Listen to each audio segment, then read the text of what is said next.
برطانیہ والے ہیں تو بہت عقلمند، بڑے دانشمند ہیں یہ، مطلب you have to give them credit، cunning ہے کننگ ہے ویری کننگ اور ہاں بڑی پلاننگ کرتے ہیں۔ ان کا مسئلہ یہ تھا یورپ والوں کا، پرٹیکولرلی گریٹ بریٹن کا، وہ کہتے تھے کہ یار چائنا جو ہے یہ ہم سے تو کچھ لیتا ہی نہیں ہے، ایسے کوئی چھوٹی موٹی گولڈ، ایمبر، آئیوری ٹائپ چھوٹی موٹی چیزیں، اور اور ہمیں سب کچھ ہمیں بیچ ان دیتا سے چائے اور مختلف چیزیں لینی پڑتی ہیں۔ ہے ہمارا گولڈ اور سلور ان کے پاس جا رہا ہے، پورا یورپ کا گولڈ سلور، چائنا کو کسی چیز کی ضرورت نہیں تھی۔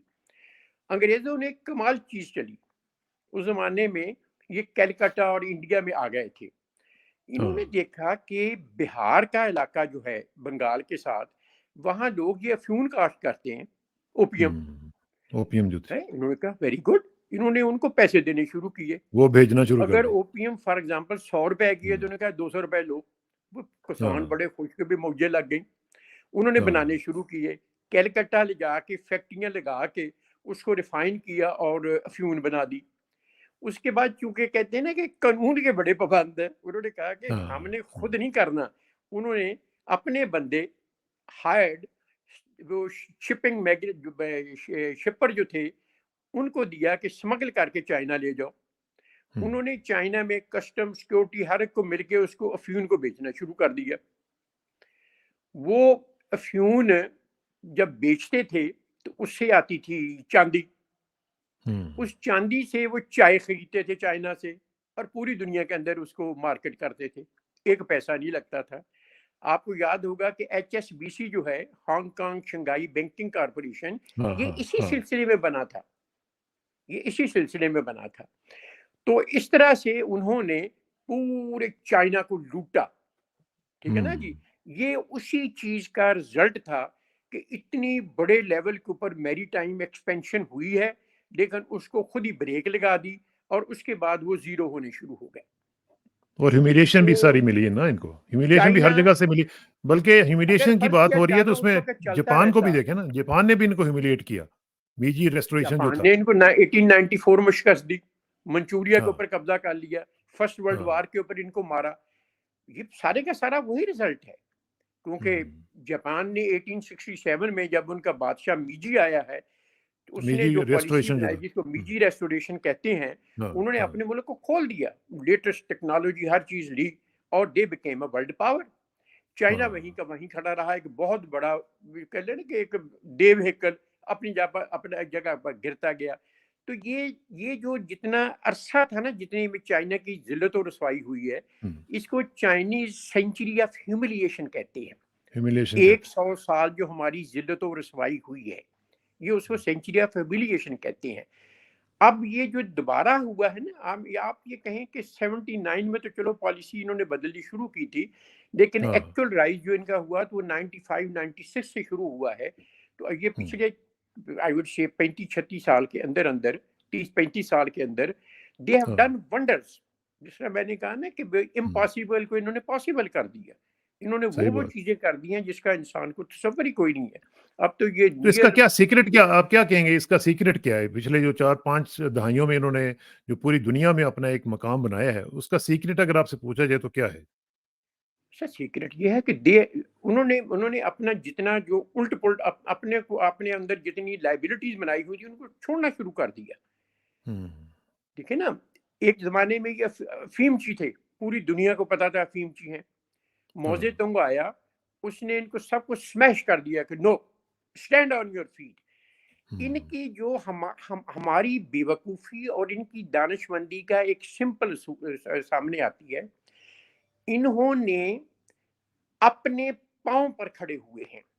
ان کو بہت زور لگایا ویسٹ نے، امریکہ نے، کہ آپ ہم سے قرضے لیں، آپ یہ چیزیں. انہوں نے کہا جی ہم کچھ نہیں لیں گے، ہم اپنا پورا ملک آپ کو دے رہے ہیں، آپ کو ٹیکنیکل نو ہاؤ دے رہے ہیں، آپ کو ایکسپورٹ پروسیسنگ زون دے رہے ہیں، آپ کو فری ساری پالیسیز دے رہی ہیں. آپ اپنا پیسہ لائیں، فیکٹریاں لگائیں، کمائیں، جو آپ کا منافع ہے آپ باہر لے جائیں، آپ کے اوپر کوئی پابندی نہیں ہوگی. ہم نے اسے الٹ کیا. ہم نے کیا کہ ایڈ لیتے گئے، اس دلدل میں گرتے گئے اور گرتے جا رہے ہیں. And even now we are گرتے جا ناٹ رہے ہیں. ریڈی ٹو انڈرسٹینڈ کہ اچھا یہ گرنا ہمارے لیے ایک سوئسائڈل ہے. چیز مجھے شاد صاحب ایک چیز مجھے ذرا بتائیں کہ فور سینچریز ہم نے دیکھا ہے کہ چائنیز سلک جو ہے اس کا ایک بڑا رول رہا ہے، بلکہ سلک روٹ بھی بڑا مشہور ہوا. تو یہ یہ سینچریز تک میں یہ نے ایک سلسلہ جگہ چلتا ہے. پڑھا، میں آپ کو بتاتا ہاں ہوں. ہاں، یہ کیا تھا، اتنی یہ اس کی چائنیز ریئلٹی کیا سلک تھی؟ جو ہے، یہ وہاں پر کسی بندے نے دیکھا کہ یہ جو وارمز جو ہیں، جو کیا ہاں اس کو کہیں گے، ان کے اندر سے جو جالا سا نکلتا ہے بڑا اسٹرانگ قسم کا ہوتا ہے. تو اس کو انہوں نے ڈیولپ کیا، اسے انہوں نے سلک بنانا شروع کیا. اور سلک بہت مضبوط فائبر تھا، شائننگ، ہاں بہت زبردست قسم کا. اور چلتے چلتے جناب یہ تو ایک، یعنی جس طرح تھے نا یہ انڈونیشیا کی سائڈ کے سپائسز، دے ور اے ہاں ریئرٹی ان یورپ. میں نے بعض جگہ پڑھا تھا کہ لونگ فرض کیا جو ہے، یہ کسی زمانے میں کرنسی ہوتی تھی یورپ میں. کہتے تھے فلاں بالکل کے پاس بالکل. ہاں 70-80 اتنے لونگ ہے. لانگ ہیں. ہاں ہاں اسی طرح جو صحیح انڈیا بات. کا پیپر تھا، یہ this was something rare. اسی طرح ویری ریئر. چائنا ہاں کا سلک جو تھا وہ سم تھنگ ریئر تھا. اس میں مزے کی بات یہ ہے چائنیز سلک کی کہ ان کی ایک ایمپریس ہوتی تھی، اس کا نام تھا شی لانگ CSI. اچھا. بہت دیش ہے کہ اس کی اتنی خوبصورت عورت شاید چائنا میں کبھی نہیں آئی. She was the empress. اس نے ڈیتھ پینلٹی کا قانون بنا دیا کہ اگر کوئی یہ سیکرٹ کسی کو بتائے گا کہ یہ سلک کہاں سے آتا ہے، اس کو ڈیتھ پینلٹی ہوگی. کسانہ صاحب، کین یو امیجن کہ 3000 سال تک جو سلک ہے، چائنیز سلک، یہ سیکرٹ رہا ہے. یورپ والوں کو اچھا. پتہ نہیں چلتا تھا یہ کہاں سے آتا ہے، کس طرح. وہ سمجھتے تھے رومن امپائر والے بھی دوسرے بھی کہ درختوں کے اوپر لگتا ہے. ان کو پتہ نہیں چلتا تھا کہ یہ کس طرح ہے. یہ میرا خیال 515 یا 520 کے اندر AD کے اندر ہے کہ کوئی عیسائی راہب وغیرہ، مونک وغیرہ گئے چائنا میں، وہ کسی طرح چھپ چھپا کے ان کے لے آئے، اپنے بیج کہہ لیں یا کیا تھا وہ لے آئے، اور انہوں نے آ کے کانسٹنٹی نوپل کے پاس جو ہے نا اس کو کاشت کرنا شروع کر دیا. یہ جو اب جس کو آپ استنبول کہتے ہیں، جو استنبول، ہاں 1452 میں جس کو سلطان محمد فاتح نے فتح کیا تھا، اور اس کے بعد یہ پورے یورپ کے اندر پھیلنا شروع ہوا۔ 3000 سال تک سلک کا نہیں پتا تھا یہ کہاں سے آتا ہے، اور Chinese منٹڈ money like any thing silk سے۔ ہاں ہاں۔ اچھا ایک اور چیز ذرا مجھے بتائیں، میں سمجھنا چاہ رہا ہوں، ایک جب بھی چائنا کا ذکر آتا ہے تو کنفیوشس کا ذکر بھی آ جاتا ہے، تو یہ جو کنفیوشن اپروچ جس کو کہتے ہیں، یہ بیسیکلی تو ایک بہت بڑے فلاسفر گزرے ہیں، ان کی جو تھنکنگ ہے اور ان کی جو اپروچ تھی اس کے بھی انہوں نے یہ جس طرح انہوں نے آئسولیشن میں گئے، انہوں نے چھوڑ دیا اپنے میری ٹائم جو سپر پاور تھے یہ بنے ہوئے تھے اس کو چھوڑا، تو اس سے بھی انہوں نے سفر کیا۔ اور کنفیوشس کا کیا رول ہے جی چائنیز فلاسفی میں؟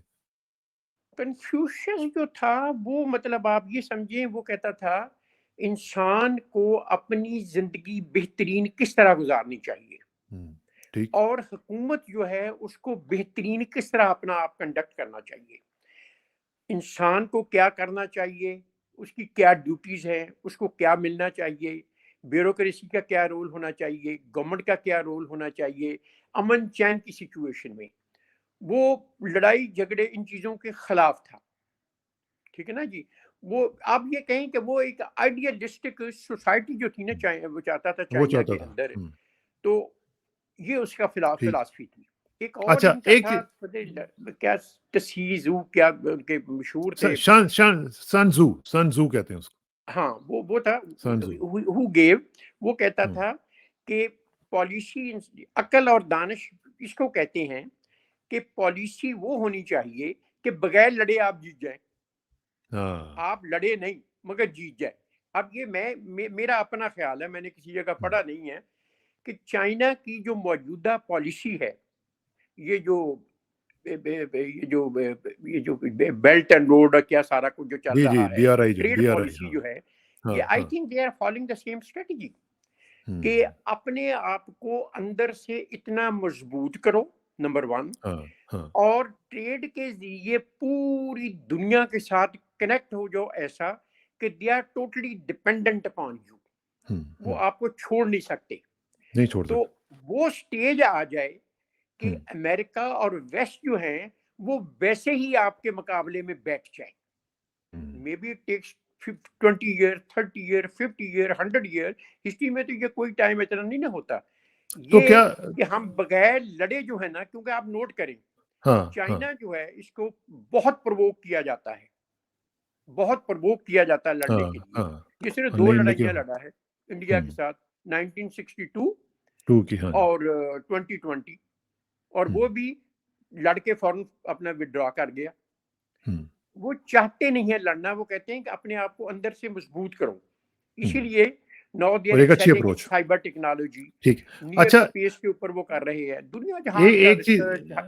ایک چیز مجھے ذرا بتائیں آخر میں کہ یہ اس وقت جو صورتحال ہے اس میں ہم دیکھ رہے ہیں کہ بڑی تیزی سے کیچ اپ کر رہے ہیں چائنیز، امریکن جو ایک ان کی ڈومیننس ہے، آپ سمجھتے ہیں کہ کیا آئندہ چند سالوں میں یہ آؤٹ سمارٹ کر دیں گے امریکہ کو اور نمبر 1 بن جائیں گے اکانومی ان دا ورلڈ؟ امریکہ میرے حساب سے is no longer the sole super power، جس طرح فرسٹ سیکنڈ ورلڈ وار کے بعد تھا نا، وہ نہیں ہے، پرٹیکولرلی سوویت یونین کے ٹوٹنے کے بعد انڈسپیوٹڈ پاور تھی وہ، اب وہ نہیں ہے، کیونکہ اب چائنا جو ہے نا یہ اکنامک فیلڈ میں بہت اوپر چلا گیا ہے، ان کی یونیورسٹی جو ہے نا ابھی بھی بہت they are top class, like Harvard, MIT، Stanford, Columbia, U Penn, اور یہ ساری کی ساری۔ تو لیکن چائنا کی اپنی 170 یونیورسٹی جو ہے نا فرسٹ 500 کے آ گئی ہیں۔ چائنا کے بلینر جو ہیں وہ یورپ اور امریکہ اور انڈیا کے کمبائنڈ سے زیادہ ہو گئے ہیں، ان کے ریسرچ پیپر جو ہیں یا ریسرچرز ہیں وہ ان کے کمبائنڈ سے زیادہ ہو رہے ہیں اور دن بدن بڑھتے جا رہے ہیں، ان کا میزائل سسٹم، ان کا ڈیفنس سسٹم بہت آگے چلا گیا ہے، سو مچ سو کہ نیوکل میں آئی ریڈنگ اٹ یسٹرڈے، کسی دوست نے بھیجا تھا کہ ایون ان نیوکلیر فیلڈ، جو کہ امریکہ بہت آگے ہے ابھی، ان کے پاس بہت ہے، لیکن یہ بھی کوئی 500-600 کے قریب نیوز کے اوپر پہنچ چکے ہیں۔ تو میں نے کہا نا کہ یہ اپنے آپ کو، ان کی اکنامک اسٹرینتھ بڑی ہے، امریکہ کی وہ نہیں ہے، امریکہ کی پوری اکانومی جو ہے وہ انڈر ڈیٹ ہے. وہ اس لیے پاورفل ہے کیونکہ وہ ڈالر پرنٹ کرتے ہیں, جب ضرورت ہوتی ہے اپنا ڈالر پرنٹ کر لیا. لیکن یہ چائنا جو ہے اس کی ان بلٹ اسٹرینتھ ہے. اور دوسرا یہ ہے کہ جو چائنا ہے اس نے امریکہ کے اندر بہت ہیوی انویسٹمنٹ کی ہوئی ہے ان کے گورنمنٹ بانڈز کے اندر. فرض کیا اگر کبھی خدا نہ کرے کیونکہ ساری ہیومینٹی ختم ہو جائے گی, کچھ پتا اگر تو فرض نہیں. کیا کبھی کوئی سچویشن ورسن ہوتی ہے, یہ اس کو وڈرا کر لیں, امریکہ تو ویسے ہی گر جائے گا نیچے. ٹھیک ہے نا جی. وہ اپنی ان بلٹ اسٹرینتھ کے اوپر نہیں کھڑے economically. I am talking universities کے حساب سے they are still number 1 leading in the world, لیکن these people are catching up fast with them. میرے حساب سے لوگ تو کہتے ہیں کہ اگلے 10-12, لیکن میرا خیال ہے کہ 2050 تک جو ہے نا, آپ سے 2048 تک تو ان کا ٹارگٹ ہے نا, کیونکہ 1948 میں یہ آزاد ہوئے تھے, 100 ایئر ہو جائیں گے. 2050 تک they should be able to outpace USA. ٹھیک ہے, virtually outpace. میں نہیں کہتا کہ USA ختم ہو جائے گا, USA will still remain a very big power. جس طرح کہ بھئی آٹومن جو تھے وہ 18 سینچری کے اندر ختم ہونا شروع ہو گئے تھے, مگر جا کے الٹیمیٹلی 1920 ٹائم لگا ہوئے ہیں. تو یہ چلتے چلتے ہوگا, لیکن وہ بات نہیں رہے گی. دیر از اے گریٹ پاسبلٹی کہ چائنا اس کو اوورٹیک کر جائے گا. ٹھیک ہے. اچھا ایک چیز مجھے ذرا آخر میں بتائیں کہ اب ہمارے ہمسائے میں اتنی بڑی طاقت ہے جو اتنی تیزی سے بڑھ رہی ہے آگے, اور ان کے پاس ٹیکنالوجی بھی ہے, ان کے پاس نو ہاؤ بھی ہے, ان کے پاس ہر چیز ہے, لیکن ہمارا جو فوکس ہے, مجھے یہ بتائیں کہ وہ چائنا کی طرف کیوں نہیں ہو پاتا؟ ہم لوگ ویسٹ کی طرف کیوں جاتے ہیں؟ کیا وجہ ہے کہ ہم ویسٹ کے ساتھ بہت زیادہ تعلقات بنانے کی کوشش کرتے ہیں, بلکہ مرتے رہتے ہیں؟ لیکن آن دی ادر ہینڈ چائنیز جو ہمیں بہت کچھ دے سکتے ہیں, ہم ان کی طرف زیادہ ٹلٹ نہیں رکھتے. ابھی سی پیک بھی آپ دیکھیں تقریباً آن ہولڈ پہ آ گیا ہوا ہے, وہ ہم جو کام کرنا چاہتے تھے وہ نہیں کر پا رہے ہیں. کیا وجہ ہے؟ ہمارے یہ مائنڈ سیٹ کا کچھ پرابلم ہے, یا ہمارے کچھ سرکمسٹانسز ایسے ہیں, یا ہم لوگ ویسے ویسٹرن فلاسفی کے آگے بلیک میل ہو جاتے ہیں؟ جو ہمیں رول کر رہے ہیں نا for the last 60-70 years, military, civil bureaucracy, judiciary, سارا ان کو مزہ آتا ہے ویسٹ کے ساتھ. کیوں؟ کیا وجہ؟ اپنے پاؤں پر کھڑا نہیں ہونا چاہتے. مشینری منگوا لی, چیز منگوا لی, فلاں چیز منگوا لی, اپنے پاؤں کے اوپر نہیں کھڑا ہونا. ترقی وہ کرتا ہے جو پہلے آپ اپنے گھر کو لے لیں. وہ گھر ترقی کرتا ہے جو خود مضبوطی سے اپنے پاؤں کے اوپر کھڑا ہو. وہ بندہ ترقی کرتا ہے جو پہلے اپنے آپ کو مضبوط کرے. ہمارا کام جو ہے نا ایکچولی 15,000 سال کے ہم منگتے ہیں, باقی دنیا نے چھوڑ دیا, ہم وہ چھوڑنے کو تیار نہیں ہیں, یا ہمیں چھوڑنے نہیں دیا جا رہا. ادروائز تو اگر دیکھا جائے تو ہمیں دیکھیے, ہمیں اگر پریگمیٹک ریئلسٹک پالیسی ہوتی, ہمیں نہ تو امریکہ کی گود میں جانا چاہیے نہ چائنا کی گود میں جانا چاہیے. اپنی لیجسلیشن کو دیکھو, ادھر سے بھی کرو ادھر سے بھی کرو. میں I will even go to the extent of say why to have an enmity with India? Why? آپ اگر ہسٹری پڑھیں پہلے سال کی جو ہے 1948-1949 فرسٹ کلاس تھا, بہترین تھا, ان کے ساتھ بھی پیچ اپ کریں, اپنے آپ کو مضبوط کریں, اور یہ پالیسی چھوڑ دیں کہ ہم نے ہر ایک کے ساتھ پنگا لینا ہے. اپنے آپ کو مضبوط کریں. جب آدمی مضبوط ہو جاتا ہے تو اس کی اپنے گھر کے علاوہ ارد گرد علاقوں میں دنیا میں عزت ہونی شروع ہو جاتی ہے. ٹھیک ہے نا جی. یہ ہم کرتے نہیں ہیں, ہمیں کرنے نہیں دیا جاتا. بیوروکریٹ بیٹھا ہے, اس کو مزہ آتا ہے کہ بھئی اتنی ایڈ مل گئی, اتنا باہر سے آیا, اتنا جیب میں, اتنا سائڈ کے اوپر. یہ بھی ایک قسم کی اوپیم ہی ہے نا جی, یہ بھی ہمیں ایک اوپیم دی جا رہی ہے نا, اوپیم ہی ہے نا یہ بھی. تو میں ذاتی طور پہ سمجھتا ہوں کہ جس طرح ایوب خان کے دور میں 10 سال ملے تھے, Pakistan became one of the leading countries of the world. یہ چائنا, یہ کوریا, یہ سارے ہمارے پاس آتے تھے. اس کی ہسٹری میں نے پڑھی ہے ساری. ان کے وفد آتے تھے سیکھنے کے لیے. تو مطلب ہم لوگ کر سکتے ہیں. ابھی بھی ہم لوگ ابھی بھی جس کو کہتے ہیں نا پنجابی, ڈلے چوڑاں دا کچھ نہیں گیا. اب جو انگریڈینٹس ہیں وہ انٹیکٹ ہیں ابھی ہم بہت کچھ کر سکتے ہیں. اس کے اوپر ہم نے ایک مزید پروگرام کریں گے, اس پر مزید گفتگو کریں گے. شاہ صاحب آپ کا بہت بہت شکریہ, انشاءاللہ آپ سے جلد ملاقات ہوگی جی. Thank you very much. اللہ آپ کو ہمیشہ خوش رکھے اور اپنی حفاظت میں. بڑی مہربانی. آمین. جزاک اللہ. السلام علیکم.